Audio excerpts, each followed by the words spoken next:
오늘의 말씀의 제목은 너희는 섬기는 자가 되라.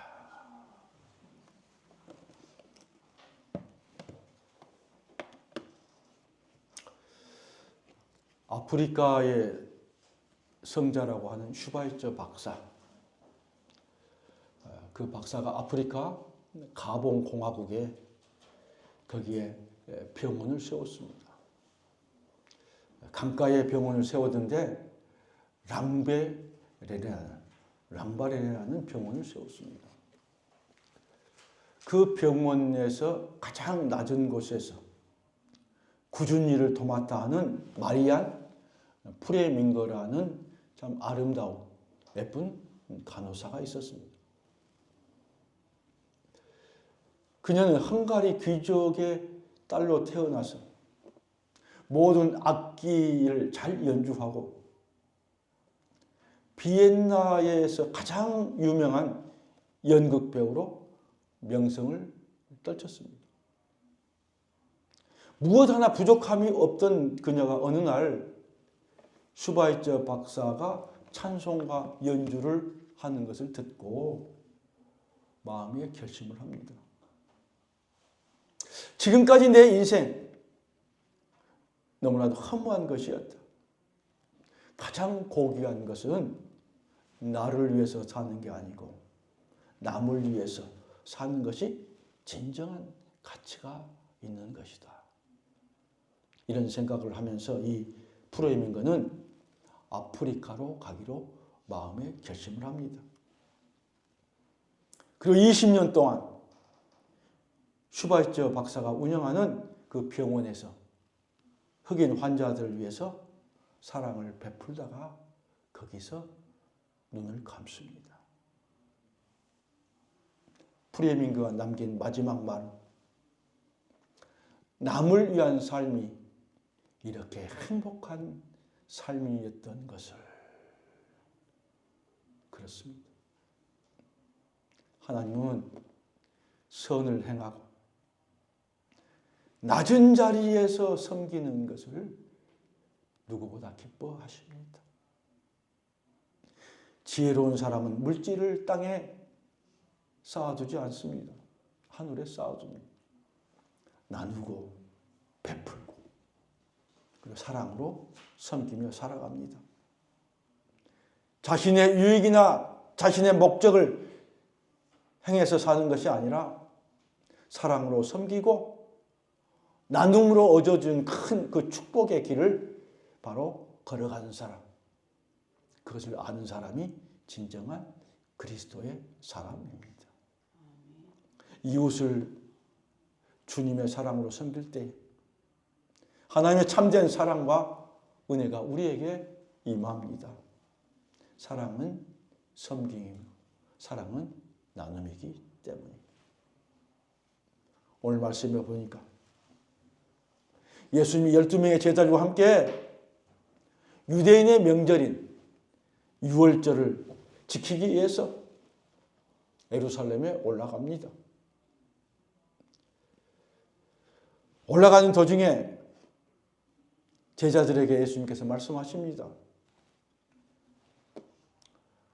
이제 얼마 있으면 내가 온 인류의 죄를 대속하기 위해서 유대 종교 지도자들에게 내가 고난을 받고 십자가에 죽으러 간다.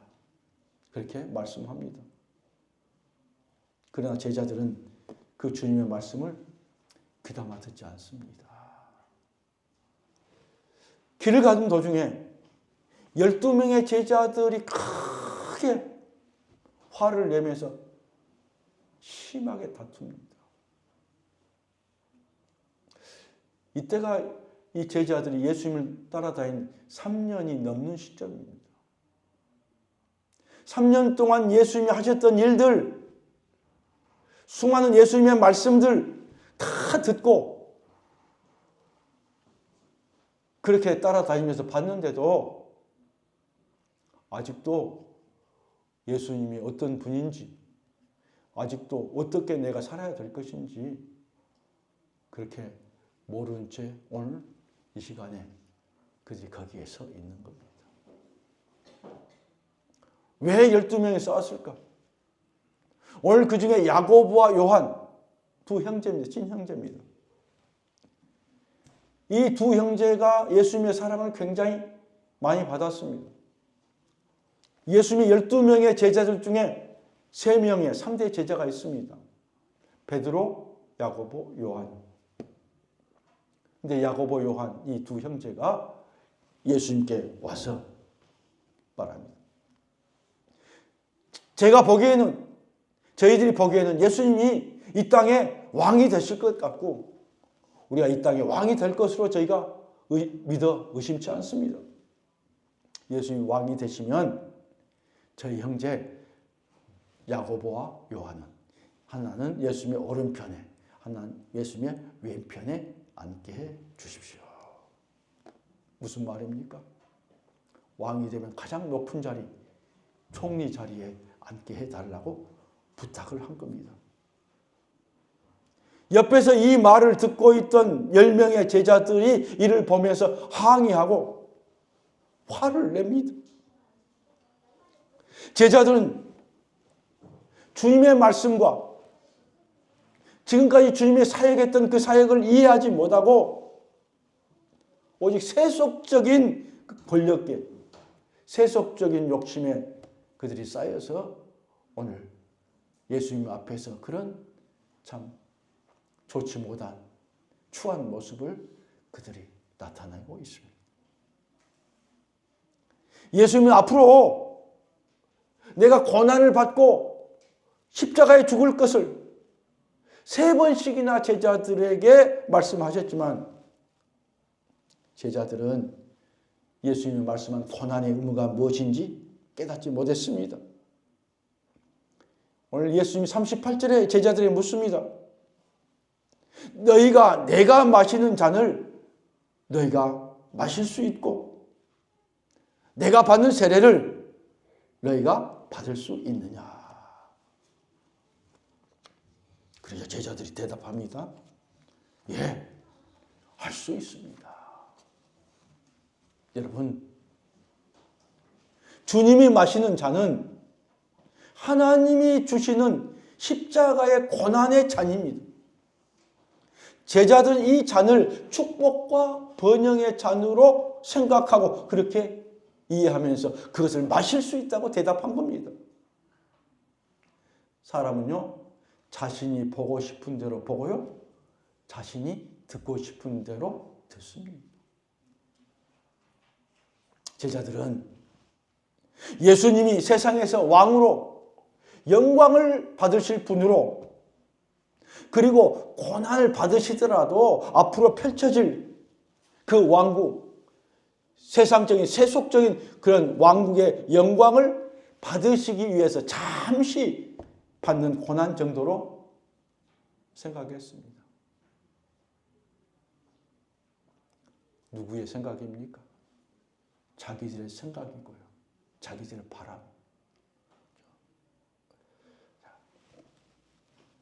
사실 나중에 예수님이 하늘나라로 예수님 승천하실 때에 오늘 이 야고보가 가장 먼저 헤롯 왕에게 순교를 당한 그런 일을 겪게 됩니다.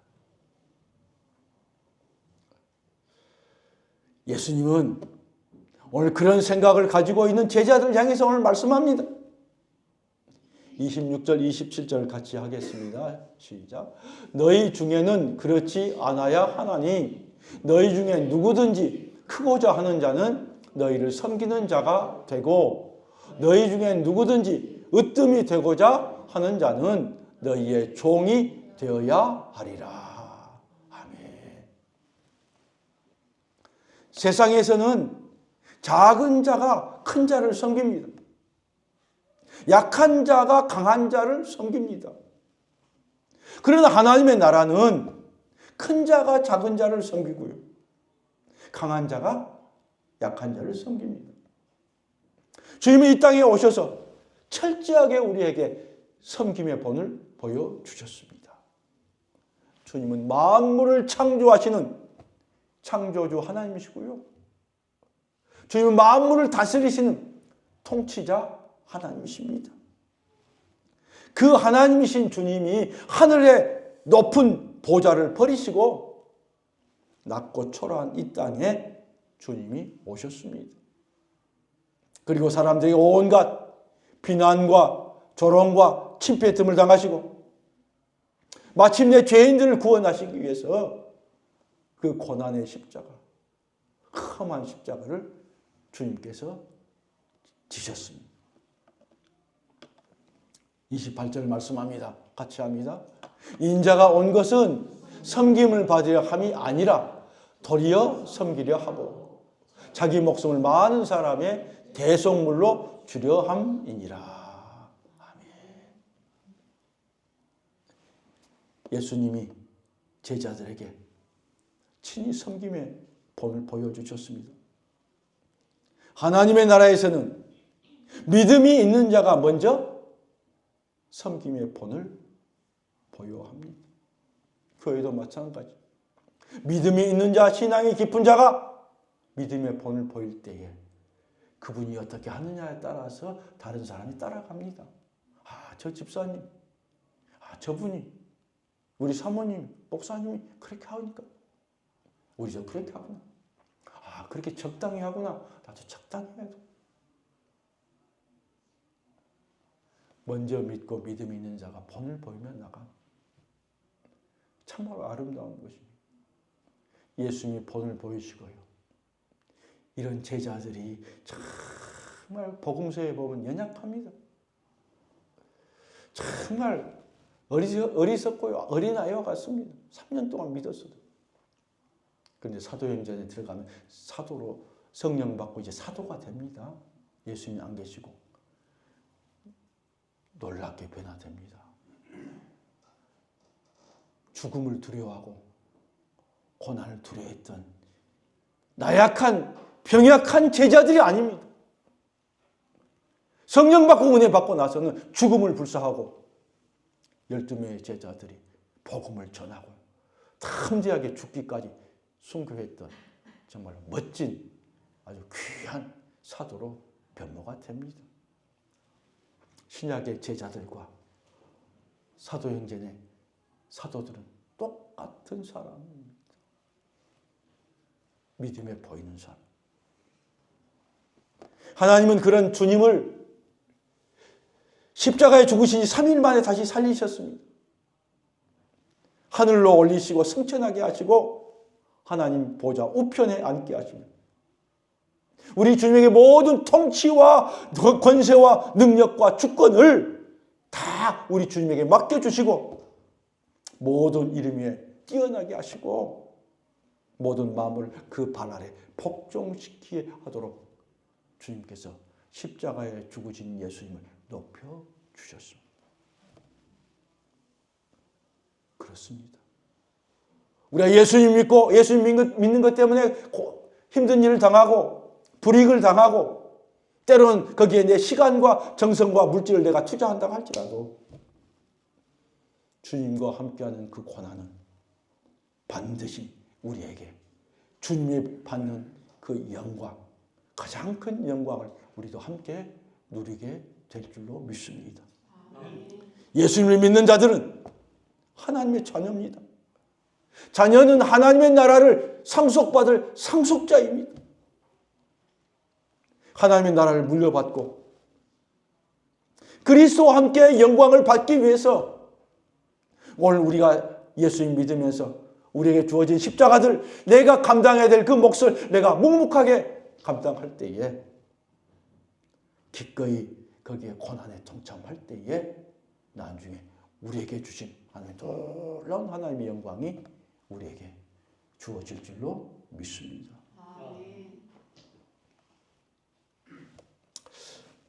지난주 제가 웃으면 좀 그럴까요? 지난주 우리나라 대통령 윤석열 대통령이 헌법재판소에서 8분의 재판관 전원일치로 탄핵이 인용되고 파면되었습니다. 다 여러분 보셨을 것입니다. 나라의 대통령이 파면이 됐다는 것은 참 좋은 일이 아닙니다. 가슴 아픈 일입니다. 지금 우리는 대통령이 없는 지금 시대를 살고 있습니다.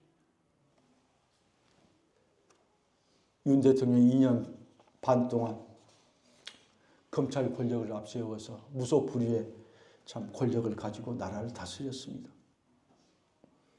아무도 그 앞에서 바른 소리, 조언을 할 수 없었다고 합니다. 이제는 대통령직에서 파면돼서 전직 대통령에 주어진 많은 혜택을 다 빼앗기게 되고 단지 신변 보호를 위해서 경호만 받고 있는 상황이 됐습니다. 앞으로 형사법정에 나가서 내란죄를 비롯한 여러 가지 재판을 받게 되는데 그 많은 날 동안 고난을 당하고 고통을 당하고 감옥에서 지내야 될 것입니다. 이제는 대통령으로서의 강하고 당당한 모습은 사라지고 자신의 삶에 대해서 후회하고 억울해하는 마음을 가지게 될 겁니다. 소망이 없는 좁은 감옥에서 지내야 될 것을 생각하니 마음이 허전하고 불안하며 절망감에 쌓일 것입니다. 여러분, 왜 그렇게 안타깝고 불행한 상황에 놓이게 된 것입니까? 제가 생각해보고 묵상을 했습니다. 두 가지로 제가 생각을 해봤습니다. 첫째는 생명을 존중히 여기지 않았기 때문입니다. 하나님이 가장 귀하게 여기는 것은요, 사람의 생명입니다. 아무리 낮은 곳에 있고 아무리 서민이라 할지라도요, 두메 산골에 있는 사람이라 할지라도 그 생명은 존귀한 것입니다. 왜냐하면 사람은 하나님의 형상을 따라서 창조됐습니다. 생명을 존중히 여기지 않는 자는 하나님이 경멸히 여기십니다. 안타깝게도 윤 대통령 임기 2년 반 동안 우리나라에 크고 작은 참 많은 사건들이 발생했습니다. 제가 돌이켜보니까요, 큰 인사사고, 이태원 대참사, 159명이나 되는 그 생명이 압사되어서 죽었습니다. 오송 지하철 침수로 14명이 목숨을 잃었습니다. 해병대원이 또 물에서 순직된 사건이 있었습니다. 참으로 귀한 생명이었습니다. 그럼에도 대통령이 그 후속 조치는 아무것도 취하지 않았습니다. 두 번째입니다. 교만하였기 때문입니다. 자신이 지은 잘못, 사람이 잘못할 수 있습니다. 믿음의 사람 다윗도요, 잘못할 수 있고요, 살인죄를 짓고요, 간음죄를 짓고요, 가장 악한 죄를 지었습니다. 지을 수 있습니다. 대통령이 잘못할 수 있습니다. 그런데 다윗은 철저하게 하나님 앞에 나중에 그것을 감추려고 했어요. 아무도 모르게 감추려고 했어요. 그런데 나중에 나단 선지자가 와가지고 그 죄를 지적하니까 그 앞에 무릎을 꿇고 철저하게 지난 날을 회개하고 자기의 있던 이불이 요가 젖도록 회개하고 다시는 그런 죄를 짓지 않고 정말로 하나님 앞에 경건하게 살았던 것을 우리가 기억합니다. 죄를 지을 수 있습니다. 그런데 죄를 짓고 나서는 그런 일이 일어났고 대통령이 직접 한 것은 지시했겠습니까? 나라의 대통령으로서, 행정부의 수반으로서 국민들에게 참 이런 일을 당하였다니 참 가슴이 아픕니다. 유감입니다. 참 우리가 잘 정말로 시스템을 잘 이렇게 점검하지 못했습니다. 그런 말을 했으면 얼마나 좋았을까요? 그런 말 하지 않고 그냥 넘어갔습니다. 왜 그렇게 큰 일, 왜 그렇게 큰 일을 당하면 아무런 말도 않고 숨어버립니다. 좋은 일, 기쁜 일이 있으면 금방 뭐 1시간도 안 돼서 나와가지고 막 그렇게 하는데 힘들고 어려운 가운데서는 숨어버리고 말 한마디도 안 했어요. 국민들의 외치는 소리를 외면해버렸습니다. 자신은 아무런 죄가 없다고 야당과 국회 탓만합니다. 국회와 소통도 하지도 않고 독단적으로 국정을 이끌어가는데 자신의 뜻대로 되지 않으니까 급기야는 비상계엄을 선포하고 온 국민을 고통스럽게 했습니다. 대통령은 국민을 보호하고 국민을 잘 살게 하기 위해서 국민의 삶을 부양하는 책임이 대통령 통치자에게 있습니다. 그런데 그런 위치에 있는 최고 지도자가 국민의 대표가 오히려 국민들에게 고통을 주는 대통령이 되었고 막강한 권력을 이용해서 오직 자신의 생각, 오직 자신만을 위해 사사로이 그 권력을 행했습니다. 자신의 뜻과 정책에 반대하는 사람들에게는 불이익을 주고 철저하게 배제시키고 위화감을 주었던 것이 사실입니다. 여러분, 모든 권세는 하나님께로부터 나옵니다. 하나님 국민들의 마음을 결집하게 하시고 국회와 사법기관의 재판을 통해서 그를 대통령 자리에서 내려오게 하셨습니다. 통치자를 세우신 분도 하나님이십니다. 그러나 그 자리에서 내려오게 하신 분도 하나님이십니다. 하나님을 경외하고 국민들을 존중히 여기고 나라를 건강하게 이끌어 나가는 것이 그의 대통령의 목인데 오히려 무속을 신봉하고 무속에 따라서 그렇게 가고 있으니 하나님이 가장 싫어하는 무속을 행했던 그 모습 속에서 결국 3년도 안 되어서 이제 그 자리에서 내려오게 되었습니다. 사랑하는 성도 여러분, 하나님이 쓰신 사람은 겸손한 사람입니다. 하나님은 교만한 자를 물리치시고 겸손한 자를 하나님이 찾으시고 그에게 은혜를 주십니다. 섬김을 받는 자가 큰 자가 아니라 도리어 섬기는 자가 큰 자입니다. 주님이 이 땅에 낮은 곳에 오신 것은 오늘 말씀처럼 내가 섬김을 받으러 이 땅에 온 것이 아니라 오히려 내가 섬기러 이 땅에 왔다.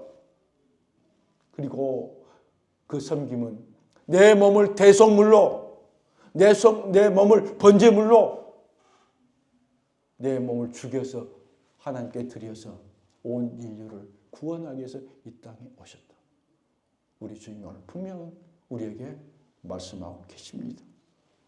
그러기에 오늘 예수님 믿는 여러분과 저는 언제 어디서 항상 겸손한 모습으로 섬기는 위치에 우리가 서야 됩니다. 목회자인 저도 마찬가지입니다. 섬기는 자리에 항상 서도록 나를 쳐서 복종시키고 겸손하게 내가 서야 됩니다. 상대를 높여주는 자가 큰 자입니다. 연약한 자를 세워주고 위로해주는 자가 바로 큰 자입니다. 자기를 낮출 때에 하나님이 여러분을 높여주실 줄로 믿습니다. 하나님은 교만한 자를 물리치시고 겸손한 자에게 은혜를 베풀어 주실 줄 믿습니다. 아멘. 하나님 감사합니다.